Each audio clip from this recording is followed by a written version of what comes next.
So hello guys, what's up? It's me again, Alicia nyo, at nagbabalik ulit para sa ating panibagong video. So gusto ko nang tuldukan itong warrant of arrest na pinapakalat nga nila patungkol sa akin. Mga minamahal, imagine nyo tatakutin nyo ako na may warrant ako dahil nga sa pag-content ko dito kay Congressman Rodante Marcoleta. Ako, naglahat lang naman ako ng opinion ko. Naglahat lang naman ako ng saloobin ko na yung picture sana, kung po pwede, ni Rodante Marcoleta, ihiwalay niya. Dito sa picture ni Kibuloy. Okay, pinaliwanag ni Marcoleta. Ano yung sabi ni Marcoleta? Galing naman daw yan sa mga supporters niya. So, hindi niya daw makukontrol yan. Pero yung punto kasi natin dito, the way na nakita mo, dapat kinall out mo na. Kasi, alam nyo naman, di ba, na itong si Kibuloy ay merong kaso. Di ba, alam nyo na yan Kaya nga ngayon, nasa kulungan siya, detainee, di ba? Yung punto nga natin dito, kinall out ko lang naman po iyon. Okay, kung sakaling kinasuhan man ako, kasi may nagpakalat na may warrant na daw si Mima Alicia. Ako nagulat ako kagabi. Hindi ako natatakot to be honest. Kasi imagine nyo kung may isang politiko man, wag na natin pangalanan, kung itong politiko man to, ang nagkaso sa akin, unang-una abogado siya.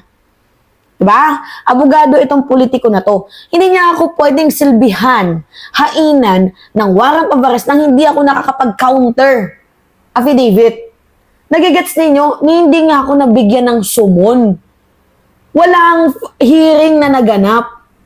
So, papaano ko hainan ng warrant of arrest?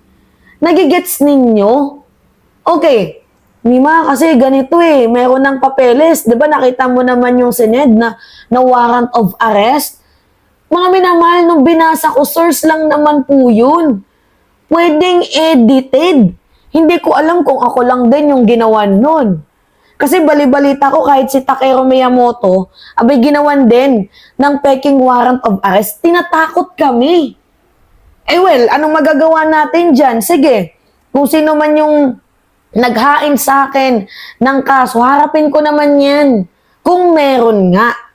Harapin ko at hindi ko tatakasa yan, magbabayad ako ng bail. Pero ang pinagtataka dito, hindi nga nila alam yung buong pangalan ko. Hindi nga nila alam kung saan ako nakatira. Wala nga akong na-receive na email or summon. Diba? So, paano ko hainan ng warrant of arrest? Di binabaraso niyo yung kaso kung ganun. Pero, kutob ko, ito ay pawang pananakot lamang. Kasi, kahit nga din si Takeru, naka-receive, I don't think so kung naka-receive siya, pero nabalitahan ko, naka-receive din daw siya ng ganun. Na parang inedit yung pangalan niya na mayroong warrant of arrest.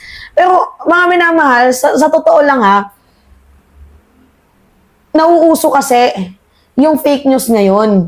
Kaya nga dapat nga ipatawag yung mga yung mga vloggers na gumagawa ng fake news, yung mga misleading kasi hindi talaga natin deserve ang makabalita, makarinig ng fake news. Kung kanino mang vlogger nang galing na may warrant of arrest daw si Mima Alicia, sige nga, ilapag ninyo muna sino yung nagkaso. Kasi dapat ako yung unang makakaalam Hindi galing doon sa House of Representatives. Alam niyo, natawa na lang ako kagabi. Phone call kami ni Nino Barsaga. Sabi sa akin, sis, nakita ko, may nagsabi sa akin, Rocky, may warrant of arrest ka na daw. Tapos, kailangan mo na tong asikasuhin kasi magbabayad ka ng bail. Sabi ko, tinanong ko si Nino, sure ka ba? Nagugulat ako Lalo pat ngayon, may pa ako, hindi pa gumagaling yung ng mata ko. Diba? Nagulat ako, pero hindi ako natakot. Kasi alam ko, hindi dumaan sa due process yun Nang babaraso kung sino man yun. Pero, tinanong ko, sino ba yung nag-file? Hindi niya naman sa akin masabi. Basta sinabi lang daw sa kanya, doon sa House of Representatives, nung pumunta siya, kasi meron daw siyang kaibigan na nakita daw yung name ko. Pero, sabi ko, kasama ba ako sa ipapatawag na vloggers? Gusto kong iklaro. Kung warrant of arrest ba yun or kung ipapatawag ako sa TRICOM, sa mga vloggers na yan. Hindi ko din alam Di ba dapat ako yung unang makaka-receive ng information na yan? Nagugulat na lang ako. Alam nyo, naaawa ako sa mahilig magpakalat ng fake news, no? Siguraduhin nyo naman yung matatakot ako, ha? Siguraduhin nyo naman na mangangatog yung os-os ko dyan sa mga pinapakalat ninyo. Kasi kung sasabihan nyo lang ako na may warrant ako, ba't ako matatakot? Magbe-bail ako, magpa-fine ako ng bail kung magkano man yan. 'Di ba? Ganun lang kasimple. At saka dapat i-ano nyo sa akin, sabihin nyo kung ano ba yung kaso ko. 'Di ba? Sabihin nyo sa akin para malinaw sa akin. 'Di ba? Pero ito halatang paninira lang 'to eh. Tinatakot nyo ako para hindi magsalita. 'Di ba? Siguro ganun. Well, hindi nyo ako mapapatigil. Hanggat buhay ako, hindi ako titigil sa paglalathala ng aking opinion. Kasi opinion ko 'to eh. Gumawa rin kayo ng sarili nyong opinion. Diba nakakaloka yun? Tapos, ito yung nakakalungkot. Ginigipit nila kami mga PBBM vlogger. As in, gipit na gipit. Sobrang ginigipit kami. To the point na nakikita ko yung mukha ko, nakabalandra doon, content ako ni ganito ganyan, tinitira nila ako. Ginigipit nyo kami. Samantalang kami, hindi kami nag-a-ad hominem sa inyo.